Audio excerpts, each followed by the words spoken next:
हरे कृष्णा। नमो ओम विष्णुपादाय कृष्ण प्रेष्ठाय भूतले श्रीमते भक्ति वेदांत स्वामिनिते नामिने। हरे कृष्ण कृष्ण कृष्ण हरे हरे, हरे राम राम राम हरे हरे। श्रील एसी भक्ति वेदांत स्वामी प्रभुपाद की जय। आचार्य महात्मा गांधी जी की जय। भगवद गीता 2020 में आपका स्वागत है। चर्चा चल रही है छठे अध्याय की। आज की श्लोक संख्या है छठे अध्याय का 9वां श्लोक। हम पुनर्कथन कर लेते हैं 8वें श्लोक की। कल हमने किया था ज्ञान विज्ञान तृप्तात्मा कूटस्थो विजितेन्द्रिय युक्त इत्युच्यते योगी समलोष्टाश्म कांचन। हमने उस योगी के लक्षण भगवान ने यहाँ पर और बताए हैं। छठे अध्याय के 7वें श्लोक से भगवान ने बताया था जिस योगी ने अपने मन को जीत लिया है उसके लक्षण बताना प्रारंभ किया था। 7वें में भी बताए, 8वां कल जो हमने किया था उसमें भी बताए, और आज जो हम करेंगे 9वें में भी, उसमें भी भगवान लक्षण उस योगी के बताएंगे जिसने मन को जीत लिया है। 8वें श्लोक में क्या क्या लक्षण बताया कि वह ज्ञान और अनुभव वाला विज्ञान, इन दोनों से पूर्णतया तृप्त है। चौथा कूटस्थ है, अर्थात वह संसार के वस्तु पदार्थ सामग्री परिस्थिति मनोरंजन इन सब से विषयों से पूर्णतया विमुख होकर के अपने आप में स्थित है। विचित इंद्रिय, उसने जितेंद्र इंद्रियों को पूर्णतया विजय प्राप्त कर लिया है उन पर, और उसके लिए कोई लालसा कामना संग्रह की भावना नहीं है। इसीलिए वह मिट्टी के ढेले को, चट्टान को, पत्थर को और सुवर्ण को एक ही मूल्य का समझता है। वह किसी के प्रति उसका विशेष मोह अर्थात लालसा नहीं है। आज के श्लोक में भगवान, छठे अध्याय के 9वें श्लोक में आज भगवान और उस योगी के लक्षण बता रहे हैं। सूर्यन मित्रारुदासीन मध्यस्थद्वेष बंधुषु साधुष्वपि च पापेषु समबुद्धिर्विशिष्यते। हिंदी अनुवाद गीता यथारूप श्रील प्रभुपाद। जब मनुष्य निष्कपट हितैषियों, प्रिय मित्रों, तटस्थों, मध्यस्थों, ईर्ष्यालुओं, शत्रुओं तथा मित्रों, पुण्यात्माओं एवं पापियों को समान भाव से देखता है तो वह और भी उन्नत माना जाता है। English translation as it is Swami Prabhupada. A person is said to be still further advanced when he regards all the honest well-wisher, friends and enemies, the envious, the pious, the sinner, and those who are indifferent and impartial with an equal mind. इस श्लोक में प्रयोग किए गए संस्कृत शब्दों के अर्थ हैं सूरन, सूरत, स्वभाव से मित्रार, स्नेहपूर्ण, हितेशु अर्थात मित्रों के प्रति उदासीन, जो क्या हो रखा है,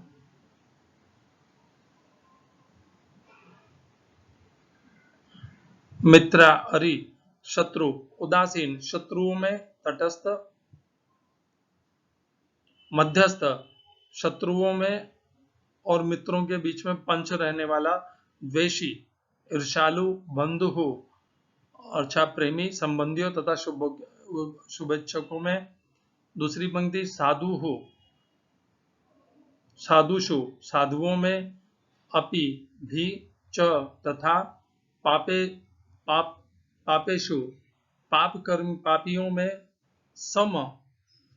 समान बुद्धि वाला, बुद्धि समबुद्धि ही, विशिष्यते वह बहुत विशेष स्थिति को प्राप्त कर चुका है वह योगी। इस श्लोक का तात्पर्य भगवद गीता यथारूप से स्वामी प्रभुपाद द्वारा, इसका कोई विशेष प्रभुपाद ने तात्पर्य दिया ही नहीं है, केवल इसका अनुवाद ही दिया है। जब मनुष्य निष्कपट हितैषियों, प्रिय मित्रों, तटस्थों, मध्यस्थों, ईर्ष्यालुओं, शत्रुओं तथा मित्रों, पुण्यात्माओं एवं पापियों को समान भाव से देखता है तो वह और भी उन्नत माना जाता है। ओम अज्ञानतिमिरन्धस्य ज्ञानाञ्जनशलाकया चक्षुरुन्मीलितं येन तस्मै श्री गुरुवे नमः। एकम शास्त्रम देवकीपुत्र गीतम, एक ही शास्त्र श्रीमद् भगवद गीता, और किसी शास्त्र की आवश्यकता नहीं है। पहले इस भगवान के दिए हुए दिव्य ज्ञान को तो अपने जीवन में अपना लीजिए। यही नहीं कर पाएंगे पूरा, और शास्त्रों की क्या आवश्यकता है। एको देवो देवकी पुत्र एवं, अन्य देवी देवताओं के पीछे भागने का की क्या आवश्यकता है। भगवान श्री कृष्ण ही हमारे परम सूरद हैं, सर्वलोक महेश्वरम है। इधर उधर क्यों भाग रहे हैं आप। एको मंत्र तस्य नामानि, यानी एक ही मंत्र उनके नाम का, उसके उसका जाप करने से, उस नाम के मंत्र का अभ्यास करने से भगवान में हमारी मन और चित्त उन्हीं में स्थिर हो जाता है। और यही जीवन की सफलता है कि हमारा मन संसार उसके विषयों से हट करके भगवान में स्थिर हो जाए, यही सफलता है। कर्मापेकम तस्य देवस्य सेवा, अपने कर्मों के द्वारा नित्य भगवान की सेवा। हरे कृष्णा। हम कैसा व्यवहार करते हैं हमारे पारिवारिक और सामाजिक जीवन में? जब हम किसी प्रतिद्वंदी को मिलते हैं तो हमारे मन में भय, ईर्ष्या, द्वेष समस्त उत्पन्न हो जाते हैं, वेग आ जाता है उनका। जब हम मित्र से मिलते हैं तो हमारे भीतर आनंद, उत्साह सब कुछ बढ़ जाता है। हमारी बोली, हमारे विचार, हमारे चाल ढाल सब परिवर्तित हो जाते हैं। और जैसे ही हम मित्रों को मिलते हैं, दुश्मनों को मिलते हैं, वैरी को मिलते हैं, तो एकदम पृथक चाल ढाल, बोली सब बदल जाती है हमारी। और हम जब मध्यस्थ को मिलते हैं, जो हमसे मिल करके ना तो द्वेषी है ना प्रसन्न है, तो ऐसे लोगों से भी हम बहुत जल्दी उकता जाते हैं कि यार ये हम में कोई दिलचस्पी ही नहीं ले रहा है, तो वे भी हमें सुहाते नहीं है। तो हमारा स्वभाव सामने वाले के आचरण, बोली, व्यवहार के ऊपर आधारित है। वो हमारे साथ कैसा व्यवहार कर रहा है, उसके ऊपर हम हमारे स्वयं के व्यवहार का आधार बनाते हैं। यदि वह हमारे से सुरत अर्थात प्रेम पूर्ण व्यवहार कर रहा है, हमारा हितैषी के जैसा हमारा व्यवहार कर रहा है, मित्र के जैसे कर रहा है, उदासीन, कोई प्रकार की उसे दिलचस्पी ही नहीं है हमारे में, मध्यस्थ, हमारे समस्त मुश्किलों को हल करने वाला बन रहा है वह, या द्वेषी बन रहा है, बंधुषु, इन सब के प्रति हमारा पृथक पृथक व्यवहार रहता है। और ये उस पर आधारित रहता है कि ये कैसे हमारे प्रति व्यवहार कर रहे हैं, ये इसीलिए भगवान ने अलग अलग बताए हैं। इसके अलावा भी एक और भी वर्ग है जिसमें हम मनुष्यों को तोलते हैं। हम उनके कर्मों के अनुसार भी उनको तोलते हैं कि ये पुण्यात्मा है अर्थात साधु पुरुष है, या पापी पुरुष है, दुष्कर्मी है, न्यायी है, अत्याचारी है। इस प्रकार भी हम इस वर्ग में भी इन समस्त जो ऊपर पहली पंक्ति में जितने भी हमने लिखे हैं, उनको इस वर्ग में फिर से एक बार तोलते हैं कि ये क्या वो साधु है या पापी है। इस प्रकार भी हम करते हैं, और साधु और पापी की अलग श्रेणी भी हम बना करके रखते हैं। जैसे गुरु, आचार्य, संस्था के गुरु, ना तो वे हमारे मित्र हैं ना कुछ हैं, परंतु वे साधु जरूर हैं हमारे लिए। और जो यदि हम किसी को मिल जाते हैं जिसका हमारा कोई संबंध नहीं है, परंतु हमें वह पाप कर्मी दिखता है, तो हम उसे पापी की श्रेणी में डाल देते हैं, और उसके आधार पर ही हम अपना व्यवहार उसके प्रति करते हैं कि ये तो पापी है, मैं इसके साथ अच्छा व्यवहार कैसे कर सकता हूँ। इसको देखते ही मेरे मन में ग्लानि, द्वेष और बदले की भावना, प्रतिशोध की भावना भर जाती है। इस प्रकार हम उससे व्यवहार करते हैं। परंतु जो महात्मा होते हैं, जो जिन्होंने मन को जीत लिया है, जो महात्मा होते हैं, वे इस प्रकार का व्यवहार नहीं करते। वे सबके प्रति सम रहते हैं, उनका किसी से कोई द्वेष नहीं रहता, कोई प्रयोजन नहीं रहता। उनका व्यवहार भी इस पर आधारित नहीं रहता कि जो जिसके प्रति वो व्यवहार कर रहे हैं वह उनके प्रति कैसा व्यवहार कर रहा है। महात्मा गांधी जी को देख लीजिए उदाहरण में, वे जिन्ना से भी उतने ही प्यार से बोलते थे जितने वे पंडित नेहरू से बोलते थे, या जितने सरदार वल्लभ भाई पटेल से बोलते थे, या मौलाना आजाद से बोलते थे, या सुभाष चंद्र बोस से बोलते थे। तो सबके प्रति, कोई मित्र हो, कोई द्वेषी हो, कोई उदासीन हो, जैसा भी हो, उनका किसी से कोई भेदभाव नहीं था। सबके प्रति वह अपना व्यवहार प्रेम पूर्वक बना ही रखते थे। क्या हम इस प्रकार प्रेम पूर्वक व्यवहार बना सकते हैं? यदि नहीं, तो हमें अपने अंदर यह गुण को लाना होगा। दूसरों के व्यवहार के अनुसार हमारा व्यवहार निर्धारित नहीं होना चाहिए। हमारा व्यवहार एक सा बना रहना चाहिए सदैव, यही समता है। और दूसरों के व्यवहार से उसमें कोई परिवर्तन नहीं आना चाहिए। उसे ही विशेष कहा जाता है, वही महात्मा है, वही योगी है। इसीलिए महात्मा गांधी जी का भजन भी यही है, वैष्णव जन तो तेने कहिए जो पीड़ पराई, जाने रे। तो इस प्रकार जो दूसरों के दुख को अपना दुख समझता है, सब में सम रहता है, वही वैष्णव है, वही महात्मा है और वही योगी भी है। गांधी जी इसका श्रेष्ठ उदाहरण है। वे अपने जीवन में हिंदू महासभा के कार्यकर्ता उन्हें गांधी मुर्दाबाद इस प्रकार के नारे लगाते रहते थे, परंतु वे उनसे विचलित नहीं होते थे। वे उन्हें कभी इस प्रकार उनकी बोली बंद करवाने का कभी प्रयास नहीं करते थे।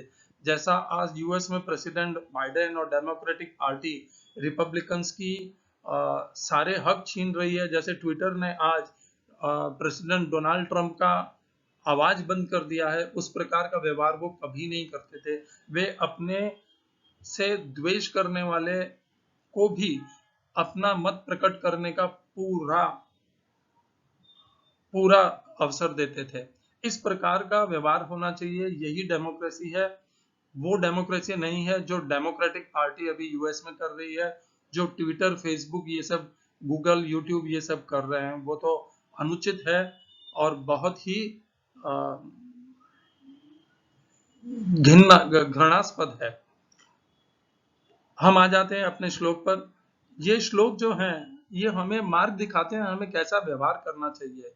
हमें आज की व्यक्तिगत जीवन में जिस प्रकार का व्यवहार चल रहा है उससे पृथक होना है। हमें अपने आप को दूसरों के व्यवहार के ऊपर आधारित नहीं करना है। इस श्लोक को हम जोड़ करके क्यों यह इतना आवश्यक है, क्योंकि यदि हम दूसरों के अनुसार, व्यवहार के अनुसार अपने अंदर परिवर्तन लाते रहेंगे तो हमारे अंदर द्वंद्व हमारे अंदर विकार उत्पन्न करने लग जाएंगे। हम द्वेषी से दूर रहेंगे, मित्र के नजदीक जाएंगे और ये द्वंद्व हो गए। इन द्वंद्वों से मुक्त रहना है तो समभाव करना आवश्यक है, क्योंकि समत्वम ही योग कहलाता है। इस श्लोक को हम 3 और श्लोकों के साथ जोड़ करके इसका अध्ययन करेंगे।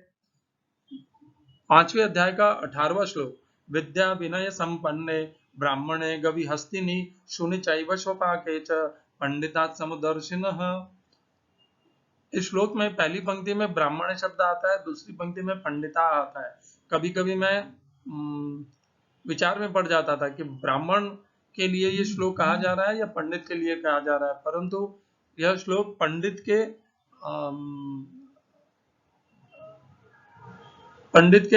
माध्यम से कहा जा रहा है। विद्या विनय संपन्न,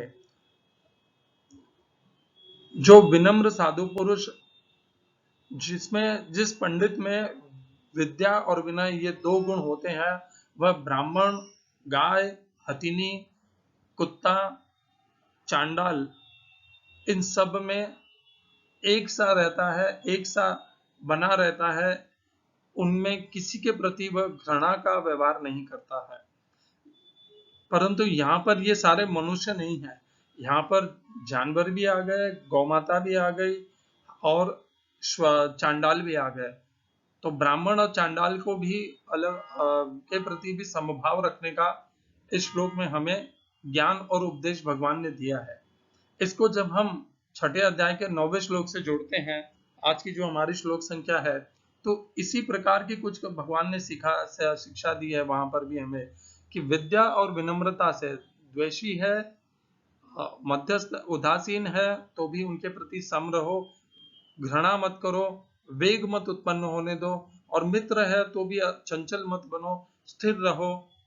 मित्र है, बंधु है, सूरत है तो भी चंचल मत बनो, और उद्विग्न अपने आप को प्रसन्नता में मत ले जाओ, स्थिर रहो। इस प्रकार का भगवान ने इस श्लोक में भी हमें समभाव बताया है। एक और श्लोक है जो इससे थोड़ा समीप ही है, 12वें अध्याय के 13वें श्लोक में। 12वें अध्याय में भगवान भक्ति योग बता रहे हैं और भगवान को कौन से भक्त प्रिय हैं उसका यहाँ 13वें श्लोक से भगवान प्रारंभ करते हैं कि उनको कौन से भक्त प्रिय हैं, अपने भक्तों में भगवान को कौन से लक्षण प्रिय हैं। और उनमें सर्वप्रथम यही आता है, अद्वेष्टा सर्वभूतानां। वह चाहे सूरत हो, मित्र हो, उदासीन हो, मध्यस्थ हो, द्वेषी हो, बंधु हो, साधु हो, पापी हो, वो कर्मयोगी हो, भक्ति मार्गी हो, ज्ञान योगी हो, वो निराकार को मानने वाला हो, साकार को मानने वाला हो, किसी भी प्रकार के मंत्र को जपने वाला हो, हमें सबके प्रति अद्वेष्टा सर्वभूता नाम रखना है। ये सब आते तो भूत में ही है, जितने भी अलग अलग मार्ग के अनुयायी हैं, गुरु हैं, आचार्य हैं, संस्थाएं हैं, ये सब आते तो इस सर्व भूतानाम के भीतर ही आ जाते हैं। ये तो उन सब के प्रति हमारा व्यवहार कैसा होना चाहिए? अद्वेष्टा, कोई द्वेष नहीं होना चाहिए किसी के प्रति भी। मैत्र मैत्र मित्र मित्रता का व्यवहार होना चाहिए। करुण, यदि कोई हम जानते भी हैं कि वह अनुचित कह रहा है, अनुचित मार्ग का अनुसरण कर रहा है, तो भी हमें करुणा रखनी चाहिए, हमें उसकी निंदा और तिरस्कार नहीं करना चाहिए।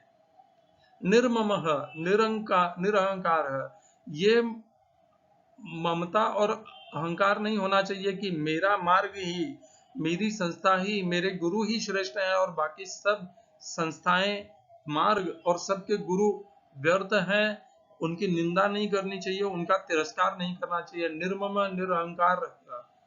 सम दुख सुख क्षमी, यदि दूसरे हमारे से जो द्वेषी हैं, उदासीन हैं, वैरी हैं, वे हमारे प्रति कुछ ऐसी परिस्थिति योजना बनाते हैं जिससे हमें हानि होती है, क्षति पहुंचती है, तो भी उन्हें उनके प्रति क्षमा का भाव रखना चाहिए। यदि वे दुख देते हैं तो भी उनमें समता हमारी बनी रहनी चाहिए। यदि कोई मित्र, बंधु और सूरत सुख दे देता है तो भी हमारी समता बनी रहनी चाहिए, कहीं भी हमारी समता छूटनी नहीं चाहिए। हरे कृष्णा। तो ये भगवान का उपदेश है, ये वो लक्षण है जो भगवान को अपने भक्त में प्रिय है। इन लक्षणों से युक्त योगी भक्त ही भगवान को अपना प्रिय भक्त है। तो हमें इस प्रकार के लक्षणों को अपने भीतर अपनाना चाहिए, और वही लक्षण वो योगी 6 अध्याय के 9वें श्लोक में बता रहा है, कर रहा है। उसी लक्षणों के, इन्हीं लक्षणों के अनुसार वह अपना जीवन व्यापन कर रहा है। सूर्यन मित्रार उदासीन मध्यस्थ द्वेष बंधुषु साधुष्वपि च पापेषु समबुद्धिर विशिष्यते। किसी से द्वेष नहीं करता, सबके प्रति मित्रता, करुणा रखता है। ये नहीं समझता कि मैं ही समझता हूँ, बाकी सब मूर्ख हैं, मेरा पंथ ही, मेरा मार्ग ही सही है, बाकी सब व्यर्थ अपना प्रयत्न कर रहे हैं। सबके प्रति क्षमा का भाव रखता है, किसी से प्रतिशोध का भाव नहीं रखता, और न किसी से किसी के द्वारा अन्याय प्राप्त करके भी उनके प्रति अपना घृणा और प्रतिशोध का भाव बनाए रखता है। ये है वो लक्षण जो उस योगी में भी है, और यही लक्षण भगवान को भी प्रिय है। ऐसा ही कुछ भगवान 14वें अध्याय में भी कहते हैं। 14वें अध्याय का 14 चैप्टर के 25वां श्लोक है, मान अपमान यो तुल्य तुल्य मित्रा अरिपक्ष यो हो सर्वारंभ परित्यागी गुणातीतस्य उच्यते। मान और अपमान में, तुल्य और अतुल्य इनमें, और मित्र और वैरी इनमें जो सम रहता है, वह समस्त गुणों से पार हो जाता है। त्रिगुणात्मक प्रकृति को पार करके वह भगवान की दिव्य भक्ति को प्राप्त करता है। तो ये जो समता है, इसका सबसे, इससे क्या प्राप्त होता है? हमें इससे भगवान की भक्ति प्राप्त होती है। येषां त्वन्तगतं पापं जनानां पुण्य कर्मणां ते द्वंद्व मोह निर्मुक्ताः भजन्ते मां दृढ़व्रताः। मान अपमान ये द्वंद्व है, तुल्य अतुल्य ये भी द्वंद्व है, मित्र और वैरी ये भी द्वंद्व है। इनमें जो सम रहता है, इन द्वंद्वों से, इस मोह से अपने आप को भटकने नहीं देता है, वही भगवान की भक्ति प्राप्त करता है, वही त्रिगुणात्मक प्रकृति को पार होता है और भगवान की दिव्य भक्ति को प्राप्त करता है। तो हमें ये जो 6 अध्याय में श्लोक में भी जिस योगी का वर्णन किया है, वह इसी प्रकार सबके प्रति जो मित्र हैं, द्वेषी हैं, उदासीन हैं, सूरत हैं, सबके प्रति उनके व्यवहार से भी वह मान दे या अपमान दे, मित्र के जैसे व्यवहार करें या शत्रु के जैसे करें, वह सब में सम बने रहते हैं। उनके व्यवहार के अनुसार अपना व्यवहार नहीं परिवर्तित करते, वे अपना व्यवहार अच्छा ही रखते हैं, सुंदर ही रखते हैं। भगवान ने 12वें अध्याय के 13वें श्लोक में जिन लक्षणों का वर्णन किया, उसे वह कभी नहीं त्यागते। सामने वाला उनका कितना भी अहित हानि क्षति कर ले, परंतु वे नहीं बदलते। हरे कृष्णा। तो क्यों ये आवश्यक है, भगवान हमें इस प्रकार की योग में प्रगति के लिए ये जो समता भगवान बार बार अनेकों अध्यायों में भगवान इस समता के ऊपर हमें बार बार ज्ञान और उपदेश दे रहे हैं, हमें कह रहे हैं कि सम बनाओ अपनी बुद्धि व्यवहार को। तो इसका आवश्यक क्यों है? क्योंकि ये वही व्यवहार है जो स्वयं भगवान सबके प्रति इसी व्यवहार को करते हैं। इसीलिए भगवान स्वयं अपने उदाहरण से भी बताते हैं कि मेरा भी यही व्यवहार है, मैं समता में व्यवहार करता हूँ और मैं चाहता हूँ कि मेरे सभी भक्त भी, हम यदि हम उनके भक्त हैं भगवान श्री कृष्ण के, तो हमें उनके मार्ग का अनुसरण करना चाहिए। भगवान स्वयं कहते हैं 9वें अध्याय के 29वें श्लोक में, समोहम सर्वभूतेषु न मे द्वेषोस्ति न प्रियः। मैं सबके प्रति सम रहता हूँ। समोहम सर्वभूतेषु, सर्वभूतों में मित्र भी आ गए, भक्त भी आ गए, अभक्त भी आ गए, साधु भी आ गए, पापी भी आ गए, वे भगवान भी स्वयं उन सब के प्रति सम रहते हैं, न किसी से देश करते हैं, न किसी के प्रति अति मित्रता रखते हैं। परंतु यदि कोई भगवान की नित्य भक्ति में लगा रहता है, ये भजन की तु माम भक्त्या मयि ते तेषु, तो भगवान उसके ऊपर अपनी विशेष कृपा अवश्य करते हैं। इतना भगवान के पास में इतनी सी एक जैसे इंग्लिश में डिस्क्रिमिनेशन कहते हैं और हिंदी में अंतर कहते हैं, भेद कहते हैं, इतना भेद भगवान अवश्य करते हैं कि यदि कोई भगवान को मन से, प्रीति से, दृढ़ता से, श्रद्धा से उनका भजन करता है, उनकी भक्ति करता है, तो भगवान भी उसकी भक्ति करते हैं और सदैव उसकी संरक्षण करते हैं, उसका साथ अपना संबंध बनाए रखते हैं, उसके प्रति प्रेम रखते हैं और बाकी सबके प्रति भगवान सम रहते हैं। वह उनकी भक्ति करे या ना करे, साधु का आचरण करे या पापी का करे, भगवान किसी से द्वेष नहीं करते, क्योंकि हम सब भगवान की ही संतान है। ममई वांछो जीव लोके, जितने भी हैं सब भगवान के ही अंश हैं, तो भगवान क्यों द्वेष करेंगे? केवल उनका हमारा व्यवहार अनुचित है, हम भक्ति में नहीं स्थिर हैं, हम भोगों में लिप्त हैं, विषयों में आसक्त हैं, केवल इतने से कारण से भगवान हमसे द्वेष का व्यवहार नहीं करते। हाँ, जब हम अन्याय करते हैं, क्रूरता करते हैं, आसुरी स्वभाव को प्राप्त करके दूसरों का अहित करते हैं, तब भगवान निश्चित हमें दंड भी देते हैं, परंतु वो द्वेष से नहीं देते हैं, वे इसलिए देते हैं क्योंकि वही धर्म है।